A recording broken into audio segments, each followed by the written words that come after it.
Olá, boa noite, que a graça e a paz do Senhor Jesus seja com você, com sua família. Boas-vindas a todos, em nome do Senhor. Nós vamos começar agora a nossa aula do capítulo 6 de Romanos, a primeira parte. Infelizmente, mas a Bíblia fala que a gente deve dar graças em tudo, né? A gente teve problema na transmissão na semana passada, estávamos sem som e semana retrasada, né? E não pudemos dar continuidade.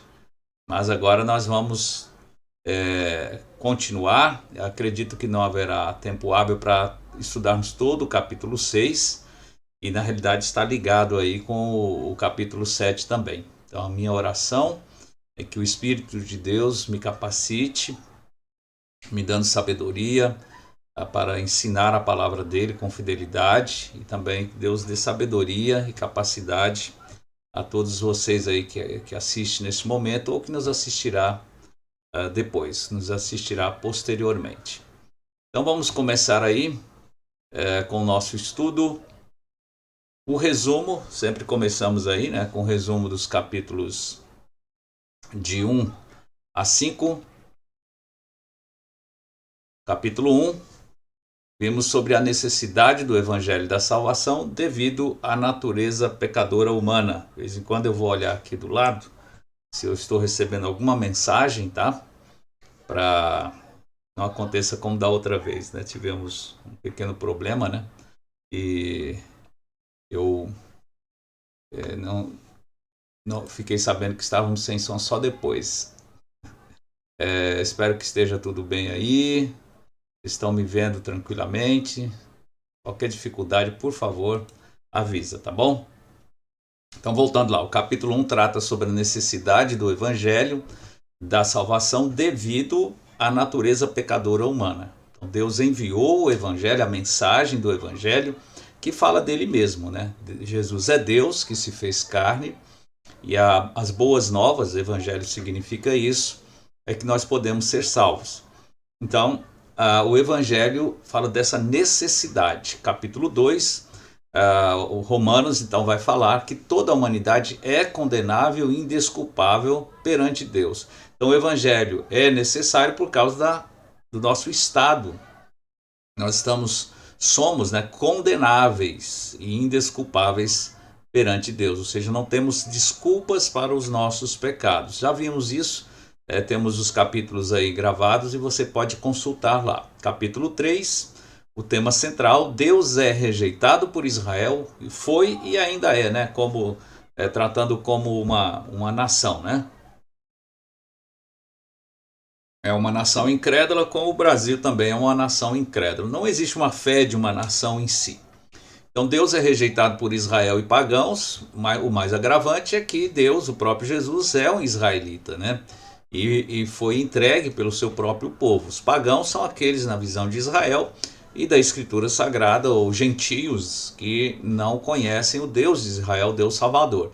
Mesmo com a rejeição de Israel e com a rejeição dos gentios, Deus salva todos, sejam israelitas, judeus ou gentios, apenas pela fé em Jesus. É o único meio de salvação proposto por Deus, conforme nós vimos no capítulo 4 e 3, né? A salvação humana, isso é o resumo do capítulo 5, 4, a salvação humana nunca foi por obras, nunca, nem na nova aliança, nem na antiga aliança, nunca foi por obras, mas pela fé no Salvador de Deus, Jesus o Messias. Então, no Antigo Testamento, o Messias ainda não vai ser identificado por esse nome. Vai falar do Messias, do ungido, do Santo de Israel, o Redentor, né? Isaías fala muito, Jó fala sobre o meu Redentor que vive, né? Ele ainda não era conhecido por esse nome. Capítulo 5, esse nome, Jesus, né? Que é Jeová, Filho encarnado. Capítulo 5, que nós estudamos os efeitos, a causa e o modo da justificação de Deus pela fé em Jesus, né? Vimos o que acontece com a justificação, né? A paz com Deus, também já está gravado. A causa, né, que é o próprio amor de Deus, e o modo, como Deus faz a justificação, que não é por nossas obras, mas pela obra de Jesus, pela fé em Jesus Cristo. E o tema do capítulo 6, o cristão salvo pela fé em Jesus é libertado da escravidão ao pecado. O cristão salvo pela fé em Jesus é libertado pela escravidão ao pecado. Esse tema aqui, ele vai continuar e vai ser ampliado no capítulo 7 de Romanos, ele é muito importante. Toda a carta é importante, mas você vai percebendo que ela vai se completando. Ele vai falando do nosso pecado, da solução proposta por Deus, que sempre foi pela fé. Aí ele fala desse efeito, como é que nós podemos saber se somos justificados verdadeiramente, o capítulo 5. E o capítulo 6 ele vai responder uma pergunta: como é que o justificado, o cristão, o crente em Cristo, né? Como é que ele lida com o pecado? Ele deixa de pecar? E se a gente sabe que é justificado, nós sabemos que somos justificados, vamos continuar pecando? E se Deus realmente nos salva para sempre? Então, se a gente peca e vai viver sempre no pecado? Paulo vai começar a lidar com essas questões a partir do capítulo 6. E vai falar da luta pessoal que o verdadeiro cristão passa no capítulo 7. Então o capítulo 6 é esse tema central, especialmente, né?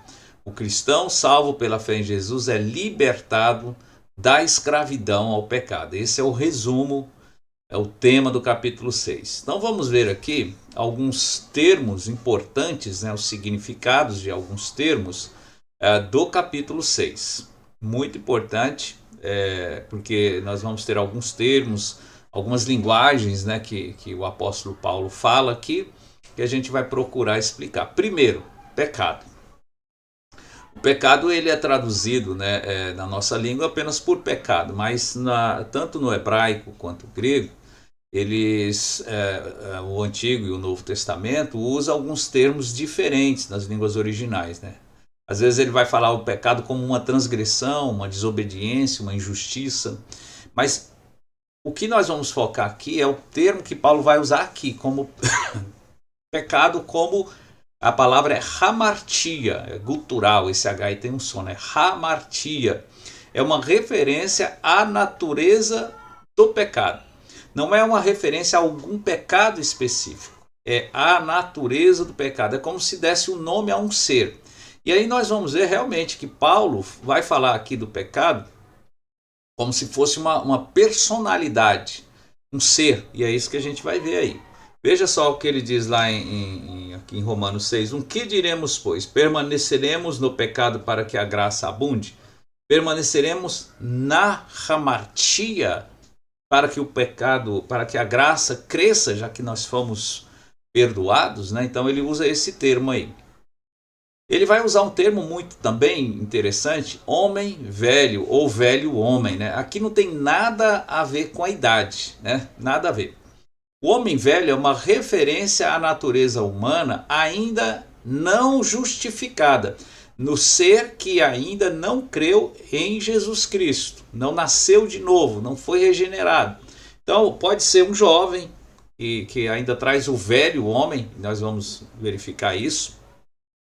Então o humano, quando ele é justificado ou regenerado por Cristo, então ele é chamado de novo homem, ele nasceu de novo, né? Jesus vai falar isso com Nicodemos, né? Depois você pode ler lá em João capítulo 3, que era um ancião e também era mestre, né, em Israel, mestre de teologia, vamos dizer assim, mestre da lei, mas que Jesus falou que ele precisava nascer de novo, então nascer de novo, ser um novo homem.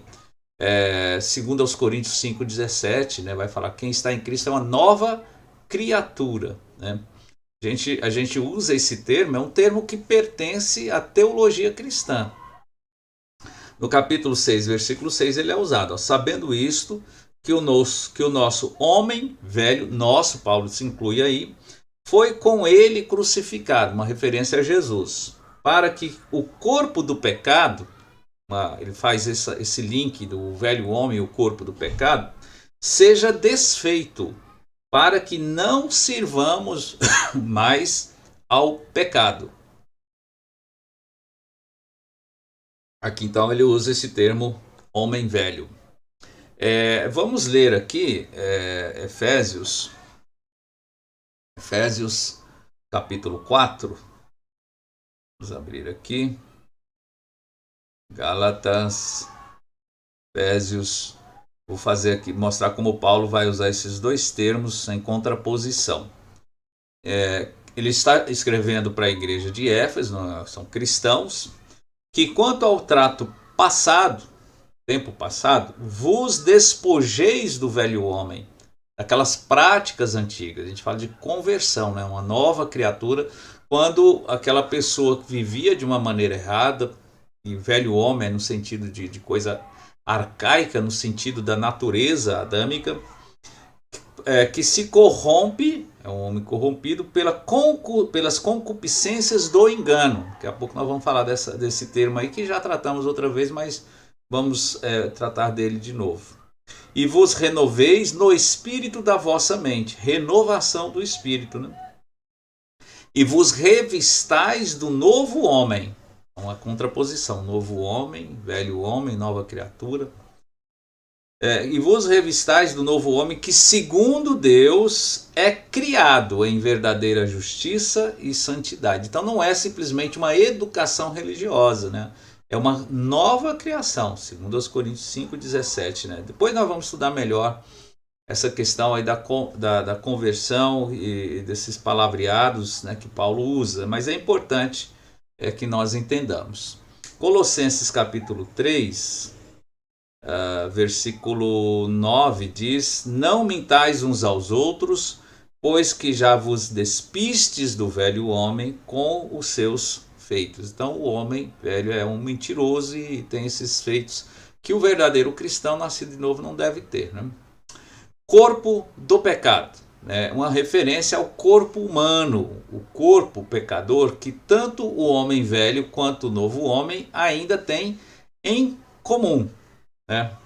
Vocês, sabendo isto, que o nosso homem velho foi crucificado, para que o corpo do pecado seja desfeito. Então esse corpo do pecado é a referência ao nosso corpo, o corpo pecador, do pecado. E aí nós vamos ver que essa preposição, ela tem um sentido de pertencer, né? Pertence ao pecado, e tem essa natureza do pecado, né? O corpo pecador que tanto o homem velho, antes da conversão, quanto o homem novo, o cristão convertido, ainda tem em comum.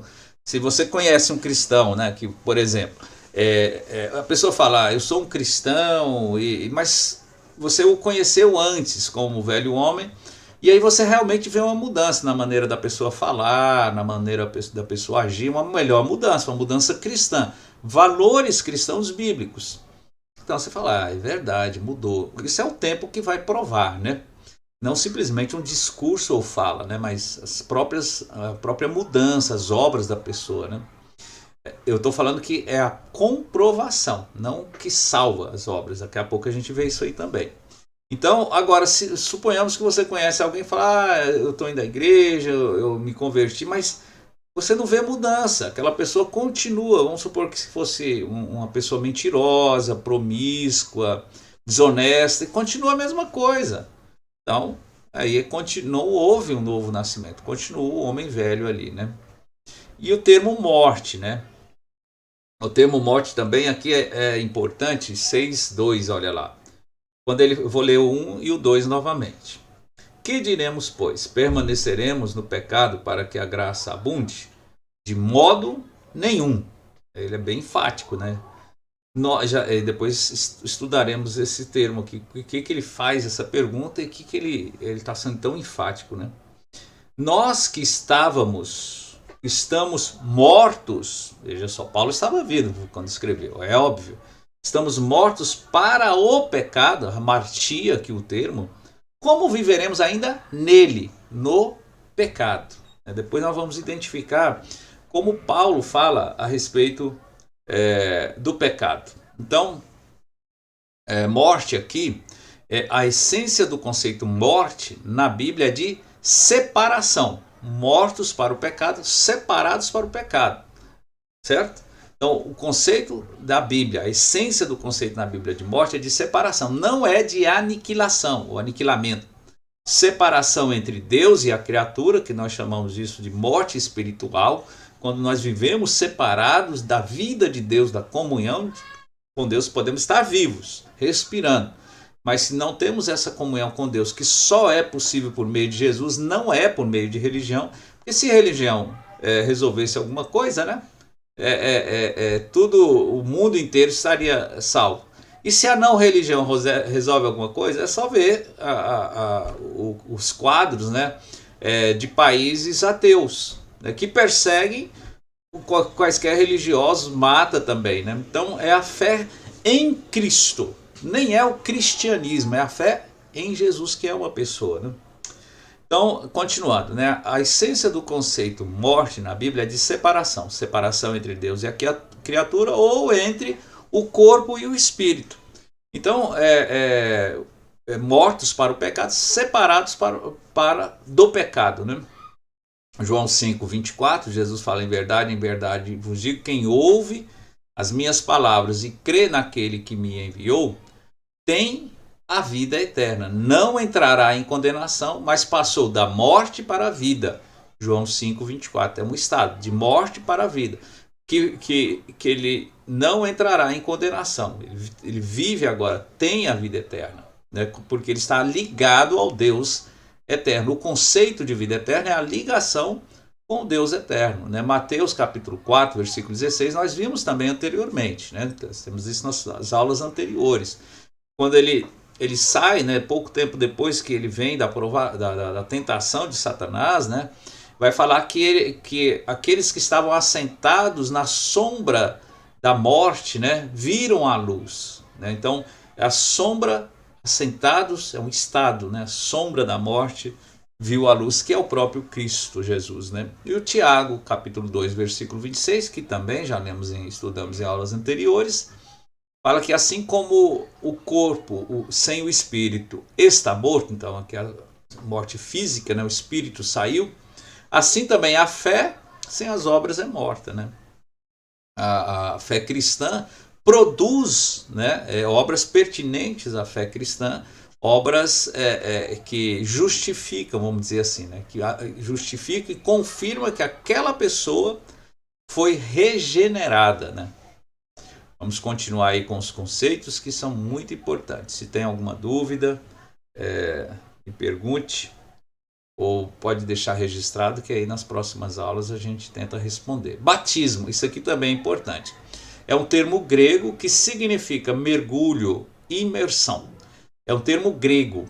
Por que essa palavra não foi traduzida? Porque se fosse traduzido, vamos supor, Jesus fala: para quem crer e for batizado será salvo.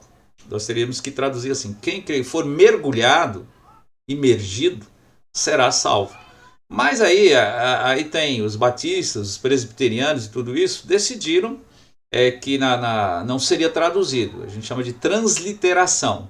Mantém-se aquela palavra grega escrita em português, né? Então, batismo. Então é um termo que significa mergulho e imersão. Por que isso também é importante? Veja, Romanos 6, 3 a 5. Ou não sabeis que todos quanto fomos batizados em Jesus, fomos introduzidos em Jesus, ligados a Jesus, né? Nós sabemos que a igreja não é prédio, né? A igreja é o povo cristão, né, que crê em Jesus, a eclesia, que significa congregação, né, assembleia desses cristãos em Cristo. Se alguém está em Cristo, então nós fomos introduzidos em Cristo, é uma ligação com Deus, não é ligação religiosa, é uma ligação espiritual entre o cristão e Deus. Por isso que ele fala batizados em Jesus, o termo aqui eis em grego, né, para Jesus, fomos batizados na sua morte. Então ele fala que da identificação. Então quando ele fala de mortos para o pecado, nós fomos introduzidos em Cristo, ele morreu pelo cristão no lugar do cristão. Daqui a pouco a gente vai falar sobre debaixo da graça e debaixo da lei, né? Então esse mergulho, batismo é um mergulho, uma imersão, que significa também identificação, né? Mateus 3,6 ele fala, né, que quando Jesus João, né, ele batizava lá no Jordão, porque em Elim, né, porque havia muitas águas ali. Então, se fosse por aspersão, né? Para que ir para um rio, não é verdade? É só levar um copinho d'água, uma bacia, né? Mas, continuando aqui, ó. De sorte ou de maneira que, né?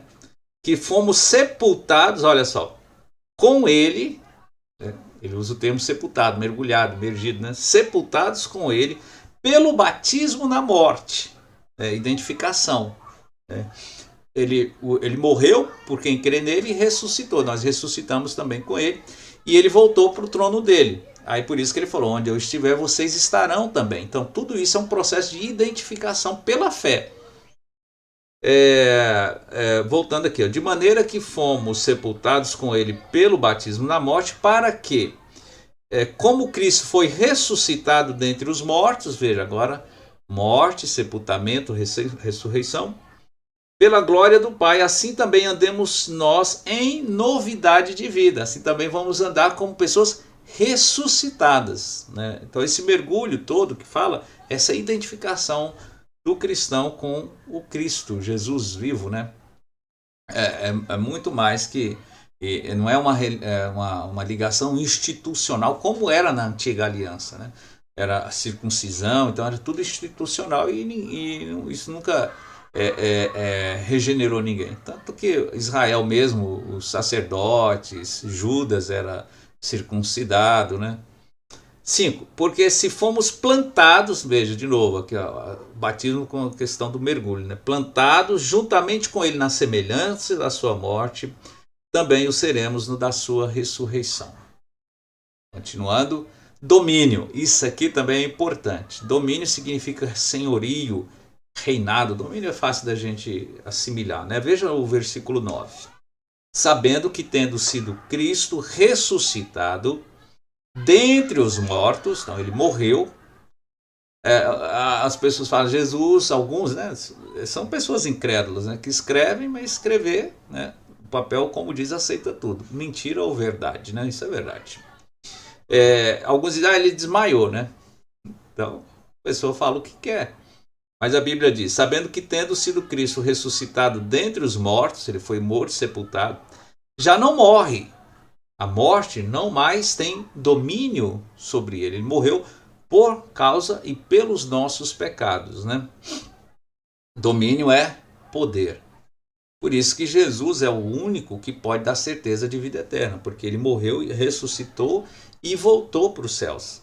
Por exemplo, Lázaro morreu, ressuscitou, foi ressuscitado por Jesus. Inclusive vamos tratar um exemplo dele aqui. Só que ele morreu de novo, Lázaro, né? E o versículo 12. Não reine, portanto, o pecado em vosso corpo mortal para lhe obedecerdes em suas concupiscências. Então ele fala, não reine, portanto, o pecado. Então o domínio aí, o pecado não tem domínio, senhorio, reinado. Concupiscências, desejos e paixões indignas, vergonhosas, né? O versículo 21.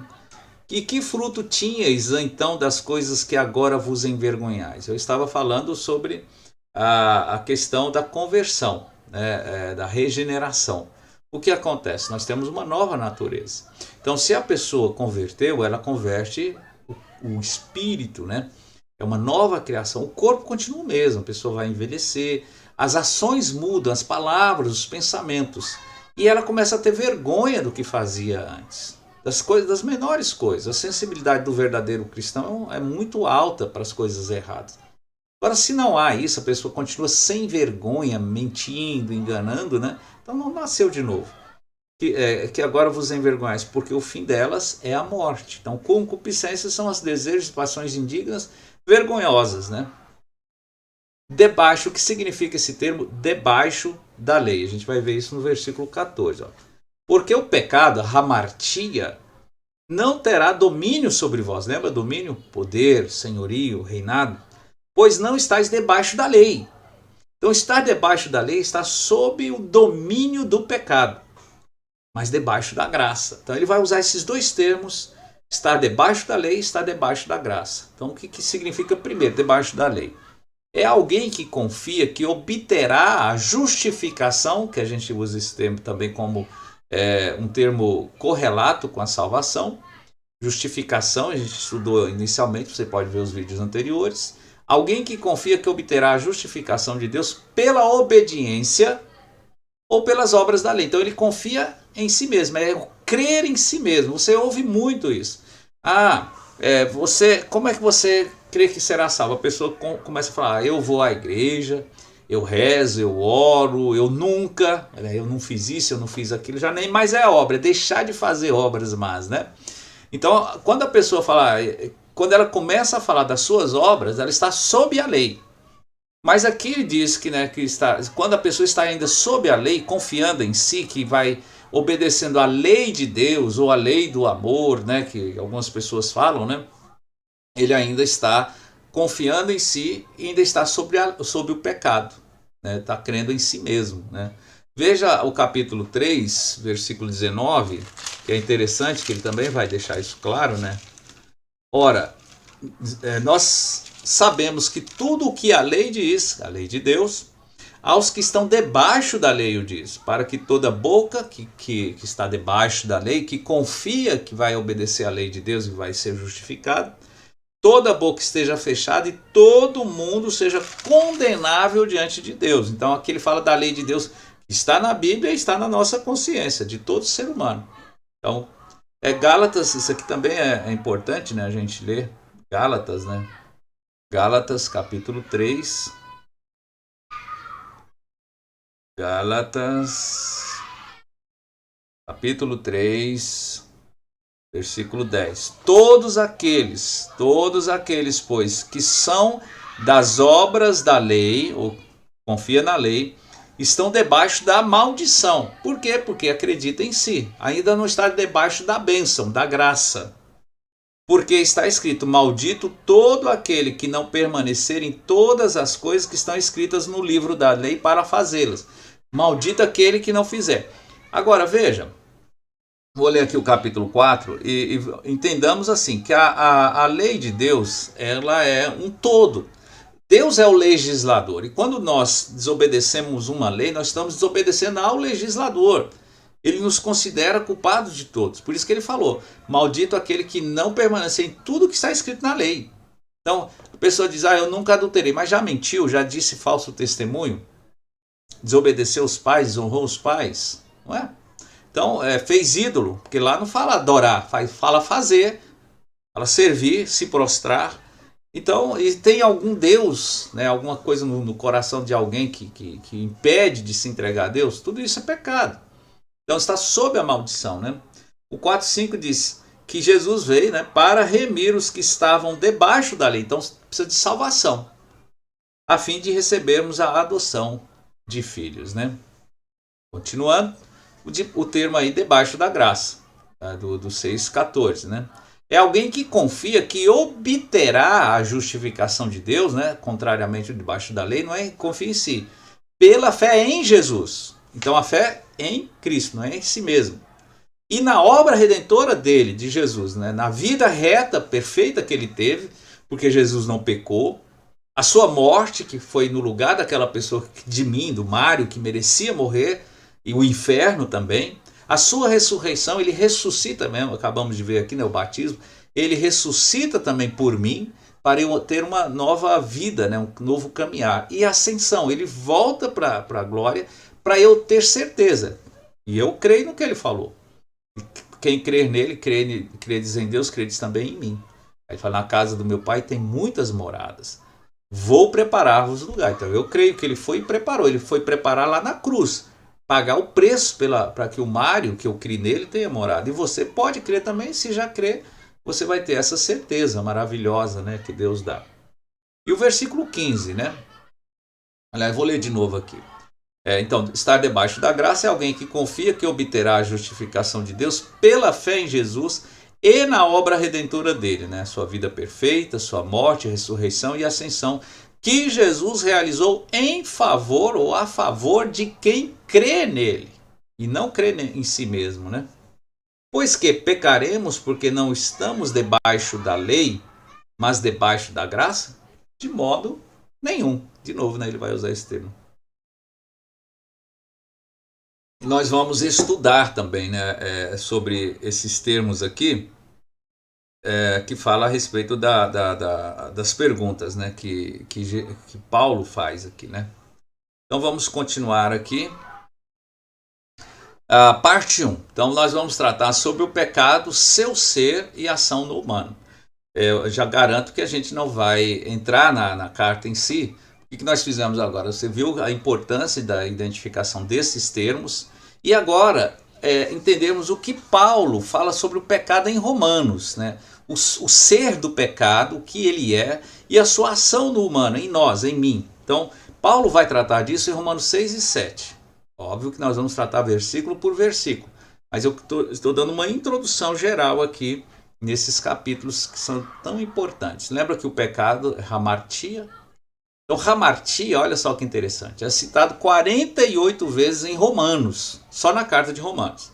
16 vezes em Romanos capítulo 6, isso dá um terço, um pouquinho mais, né? E 15 vezes, mais um terço no capítulo 7, ou seja, 2 terços. Paulo gasta 2 terços em 2 capítulos.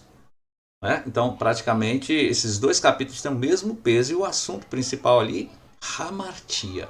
Então, se Deus colocou nesse capítulo aí, é importante porque o verdadeiro cristão, ele quer saber, né, sobre como lidar com o velho homem, como lidar com o próprio pecado, né? Hamartia, então, diz respeito à natureza do pecado descrito em Romanos como. Então, como é que ele vai descrever hamartia? Primeiro, o pecado é uma entidade, um maligno dominador. Ele vai tratar do pecado assim, que vive e reina no ser humano, em mim e em você. Por que não reinou em Jesus? Porque Jesus não nasceu do esperma de José, nasceu da Virgem. Quem gera Jesus Cristo no ventre de Maria é ele próprio, o Verbo se fez carne, o Espírito e o Pai.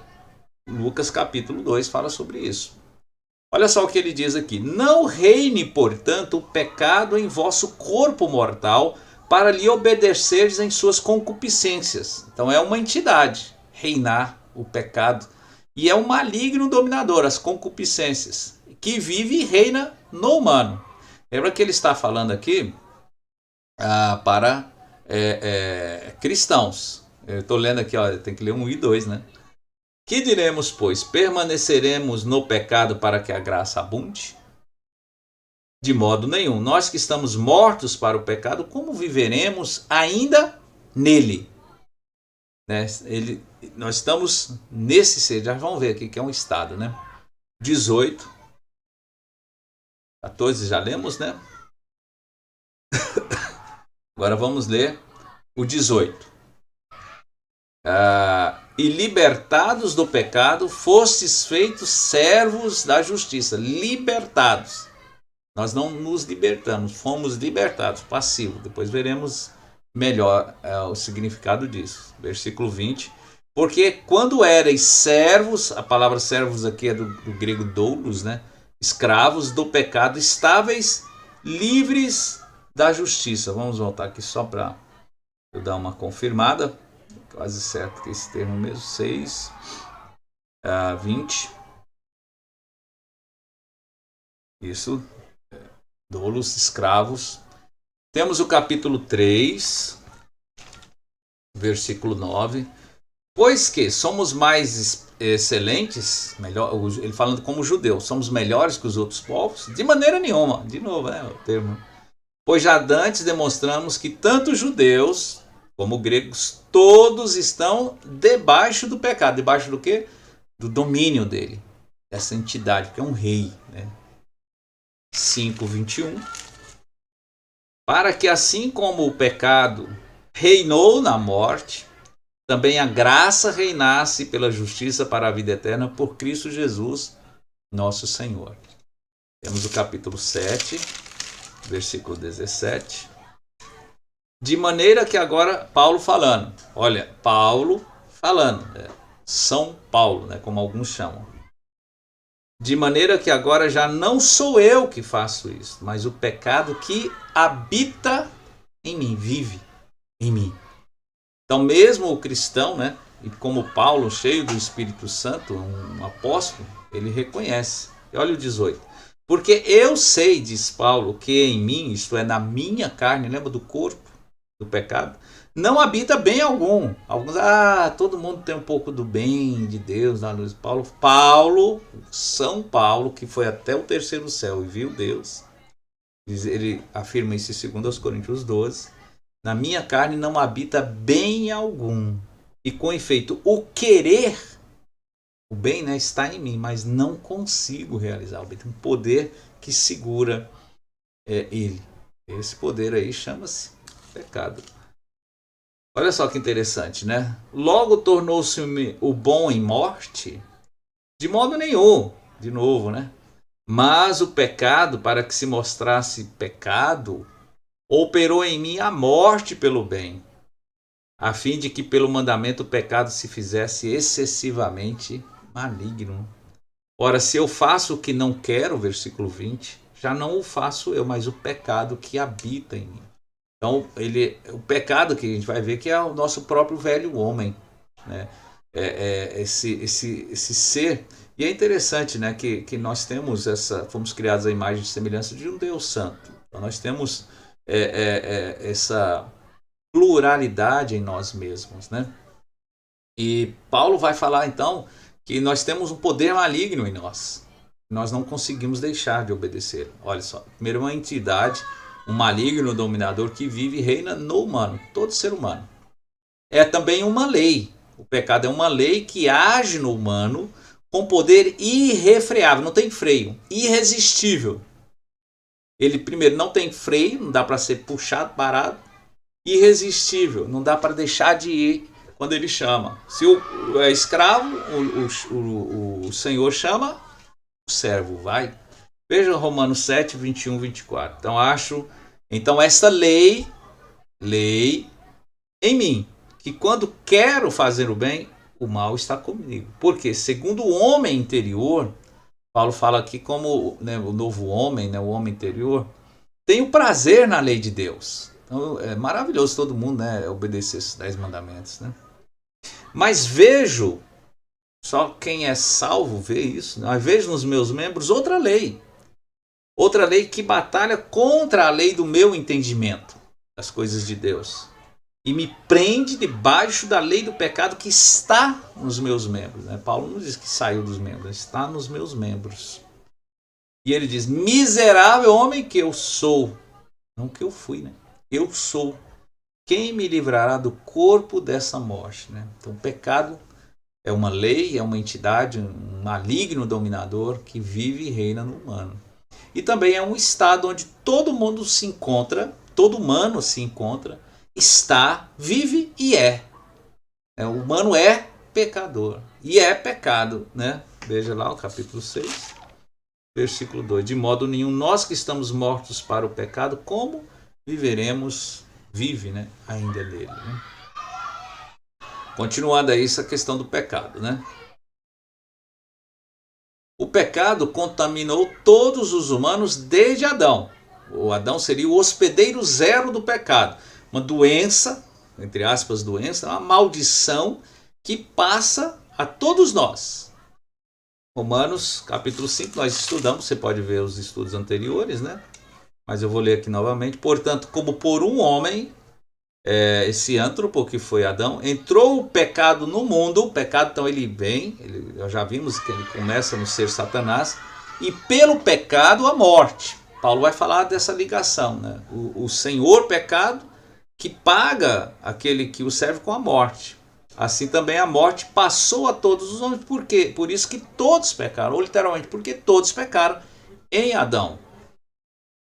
Nós nascemos pecadores, né? Pecamos porque somos pecadores, não somos pecadores porque pecamos. O pecado, né, as ações, né, devido à nossa natureza, a hamartia, né? Então o pecado é excessivamente maligno, já vimos aí no capítulo 7, excessivamente, essa palavra é muito forte, né? É maligno em excesso, excessivamente maligno. Veja, ele não está falando do diabo, está falando de nós. O pecado só pode ser diagnosticado, fazer um diagnóstico, conhecê-lo, tem muitas esses amigos aí, né, do Guiados pelo Amor, que são da área da medicina. O pecado só pode ser diagnosticado pela lei de Deus. A lei de Deus, a palavra de Deus, né, é que faz o diagnóstico. Olha só, Romanos 3,20 ele diz: por isso nenhuma carne, nenhuma pessoa, né, será justificada diante dele pelas obras da lei. Lembra? Debaixo da lei. Porque pela lei não vem a salvação, vem o conhecimento do pecado. Então a lei, ela é boa, porque ela mostra quem somos. Que nós somos incapazes de obedecer a Deus. Não é como se você imaginar que a entrada do paraíso e tem ali a lei, os 10 mandamentos, né? E está lá: não matarás, não roubarás, não dirás falso testemunho, não terás outros deuses diante de mim, não farás para ti imagem de escultura, e assim vai. Tem que obedecer tudo. Quem entra? Que ser humano entra? Ninguém. O único ser humano que entrou foi Jesus, porque nunca pecou. E ele vai entrar, voltar para o seu trono, da onde ele saiu, por aqueles que creem nele. Olha, novamente, a lei e o pecado, né? 5,13. Então, a lei não regenera, não salva. As obras não salvam. São boas, mas não salvam. Não tem como mudar a natureza. É como alguém foi contaminado, vamos supor, por uma doença incurável, aí fala: agora eu vou fazer bastante exercício. O exercício é bom, mas ele não cura, né? Nem antibiótico às vezes cura, né? Remédio remedia, 5,13, né? Porque até a lei, antes da lei, estava o pecado no mundo. Antes da lei de Moisés, né? Mas o pecado não é imputado não havendo lei. Então, se a lei não está lá dizendo o que é errado, a gente não sabe que está errando, né? Que está pecando. E voltando lá para Romanos 7, olha só que interessante que Paulo fala sobre essa relação, pecado e lei. Romanos 7, 8-13. Mas o pecado, tomando ocasião pelo mandamento, olha, tomando ocasião pelo mandamento, ele aproveitou. Desculpa aí, eu vou usar esse termo, né? É como um congresso, né, que faz leis, pecadores fazem leis. Eu estava vendo uma reportagem agora, falando sobre crimes, assassinatos são prescritos. Até mesmo você vê, se alguém mata uma pessoa, e se ele se esconde, não sei se essa lei ainda é válida, né? 36 horas, ele se apresenta e fala: eu matei. Mas não é preso por quê? Porque ele foi inteligente e se escondeu. Há uma lei feita por malandros, né? Ela dá prêmio ao transgressor. Então, fiquei 22 anos escondido. Parabéns. Você matou? Parabéns. Não, então, você matou? Não. Você é mau. Mas 22 anos escondido? Parabéns. Você merece. Você não vai ser mais julgado nem condenado. Esperto, ficou de 22. Olha que lei absurda. É isso. O pecado, ele se aproveita. Mas a lei de Deus não é uma lei absurda. Nós criamos leis para nos beneficiar. A lei de Deus mostra quem nós somos, né? Então, olha, 7, 8. Mas o pecado, tomando ocasião pelo mandamento, operou em mim toda a concupiscência. Então vi que é pecado, agora que eu quero fazer mesmo. Porquanto sem a lei estava morto. Lembra? Separação, quieto lá, enterrado, o pecado. A lei vem e mostra. Isso quer dizer que se a lei então não existisse? Não. Nós continuaríamos sendo pecadores, o ser pecador, e morreríamos sem saber disso. Então Deus manda a lei para nos mostrar quem somos e a pregação do evangelho para mostrar quem podemos ser. Podemos ser salvos, né? Ser transformados, regenerados, né? Essas são boas novas, né? Eu, há algum tempo, vivia sem lei, mas vindo o mandamento, reviveu o pecado e eu morri. E o mandamento que era para a vida, achei eu que não era para a morte. Até o pecado fez isso, né? Mudou. Novamente, né? A gente vê hoje juízes julgando e soltando bandidos, né? E isso em todas as instâncias, não é só lá no superior, né? Porque o pecado, tomando ocasião pelo mandamento, me enganou e por ele me matou. Assim, a lei é santa, a lei de Deus é fato. Já pensou se todos os casados fossem fiéis, né? Se todos os filhos obedecessem os pais, se não houvesse toda essa idolatria, essa religiosidade que é uma coisa tão falsa, né? Mas um relacionamento direto com Deus, e a gente sabe que isso é possível em Cristo Jesus, né? Não houvesse fake news, né? E assim a lei é santa e o mandamento santo, justo e bom. Aí ele faz essa pergunta: logo tornou-se-me o bom em morte? De modo nenhum. Mas o pecado, para que se mostrasse pecado, operou em mim a morte pelo bem. Até usou a lei, enganando, né? Posso ser salvo. O pecado humano só pode ser eliminado, eu coloquei aqui entre aspas, por quem? Por Deus. E nós não temos como nos mudar. Não há, né? Você vê mesmo a fé cristã com 2000 anos de história aí. Já alcançou o mundo inteiro, já foi pregado aí a todas as nações, os povos, né? Não tem, nem todo mundo ouviu, nem vai ouvir, infelizmente. Os grandes países, né? Estão a Europa, né? Onde veio a reforma e tudo. Olha o que aconteceu com as grandes igrejas, grandes mesmo.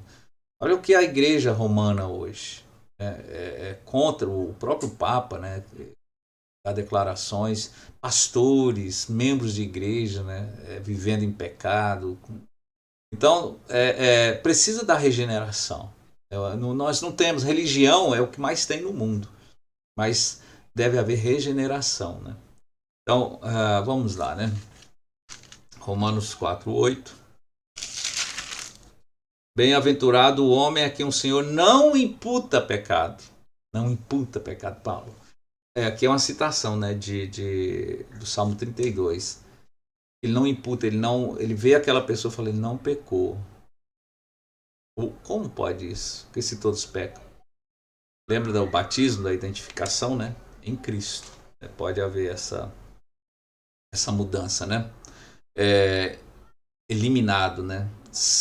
Como pode ser isso? Romanos, vamos lá de novo, 6:3-6. Já lemos, né? Mas vamos ler rapidamente aqui. Não sabeis que todos quanto fomos batizados em Jesus Cristo, fomos batizados na sua morte? Lembra? Morremos com ele. Quando cremos, né? Somos identificados na sua morte. De maneira que fomos sepultados com ele pelo batismo na morte. Para que, como Cristo foi ressuscitado dentre os mortos, pela glória do Pai, assim também andemos nós em novidade de vida, nova vida. Porque se fomos plantados juntamente com ele na semelhança da sua morte, também o seremos na sua ressurreição. Se ele morreu por nós, ressuscitou por nós. Então ele está falando de mudança. Sabendo isto, que o nosso homem velho foi com ele crucificado, para que o corpo do pecado seja desfeito, eliminado, para que não sirvamos mais ao pecado. Então é só por Jesus, né? Não é a religião. O pecado é o causador da morte física, espiritual e morte eterna. Ele é o causador. Versículo 16. Não sabeis vós que a quem vos apresentardes por servos para lhe obedecer, né? Lembra do pecado que habita em nós? Sois servos daquele a quem obedeceis. Não é verdade? Eu vou obedecer, eu sou servo, vou obedecer o meu Senhor. Ou do pecado, a morte, ou da obediência para a justiça. Né? Então, obedecer a Deus e viver de maneira justa, ou o pecado para a morte. Versículo 21-23. E que fruto tinhas então das coisas que agora vos envergonhais? Porque o fim, ou o fruto delas, né, é a morte. Mas agora, ele está falando, né, para os regenerados, libertados do pecado, feitos servos de Deus, tendo o vosso fruto para a santificação e por fim a vida eterna. Por quê? Porque o salário, o pagamento do pecado é a morte. Mas o dom gratuito de Deus é a vida eterna por Cristo Jesus nosso Senhor. Veja só, pecado, Cristo. Salário, dom gratuito. Morte, vida eterna. Então a morte aqui é eterna. Então, se nós morremos no pecado, na escravidão ao pecado, vamos receber aquilo que nós merecemos devido às nossas obras. O salário é pelo aquilo que a gente faz. Né?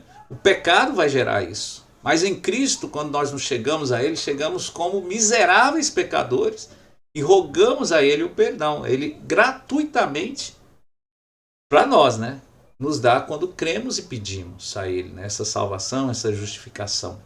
Porque Ele fez tudo. Então Ele morreu por nossos pecados, Ele viveu uma vida justa primeiro, né, sem pecado, morreu pelos pecadores que creem nele, ressuscitou por esses pecadores, entrou nos céus e hoje intercede, né, continua intercedendo. Né. O humano só pode resistir, superar e libertar-se do pecado por meio de Jesus. Eu vou citar, né, João 8, 32 e 36, né? Aliás, vamos ler lá, né?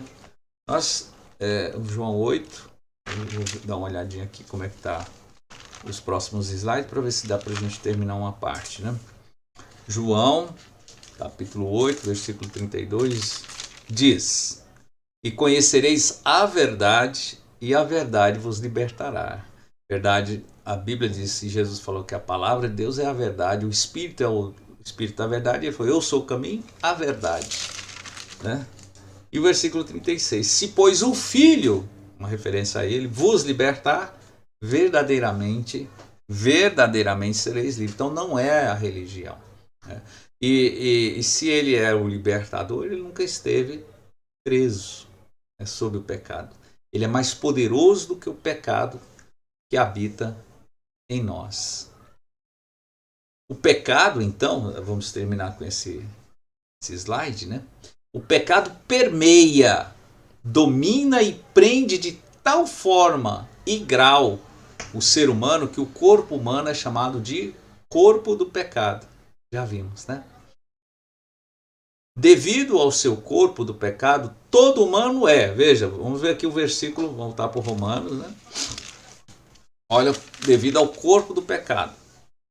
Ele diz aqui, ó, Romanos 6,18: libertados do pecado, fostes feitos servos da justiça. Então, éramos injustos. Falo como homem, Paulo diz, pela fraqueza da vossa carne. Somos fracos. Pois que assim como apresentastes os vossos membros para serviço à imundícia, imundícia que são coisas vergonhosas, né? A maldade para a maldade, pessoas malignas também somos, né, por causa do pecado. Assim, apresentai agora os vossos membros para servirem à justiça, para a santificação. Você vê, quantas pessoas têm ânimo para fazer coisa errada, né? Às vezes madrugada, passa a noite na madrugada, para fazer coisas erradas. E para servir a Deus é aquela preguiça, aquela má vontade, né? É o pecado, né? Então nós somos o que devido ao pecado? Injusto no pensar e no agir. Nós fazemos injustiça, né? Nós julgamos. Olha o capítulo 2, versículo 15. Os quais mostram a obra da lei escrita nos seus corações, testificando juntamente a sua consciência e os pensamentos, quer acusando-os, quer defendendo-os. No dia em que Deus há de julgar os segredos dos homens, por Jesus Cristo, segundo o meu evangelho. Os segredos são aqui, né? Débil, incompetente para não pecar, já lemos isso, né? A fraqueza da nossa carne, né? O miserável, aquilo que eu não quero eu faço. Não é que a gente sempre faz o errado, mas você pode perceber que nós prejudicamos, ofendemos as pessoas que nós mais amamos, que estão mais próximas a nós, né? E às vezes, né? Tem pessoa que não tem remorso, né? É um sociopata, né? Estamos contaminados, ele fala da imundícia, né? Somos imorais, promíscuos. Estou falando como ser humano em geral. E malignos, a maldade pela maldade. Desobedientes às leis de Deus e obedientes às transgressões. Somos prontos, né, para as coisas erradas e desobedecemos tanto a Deus, né?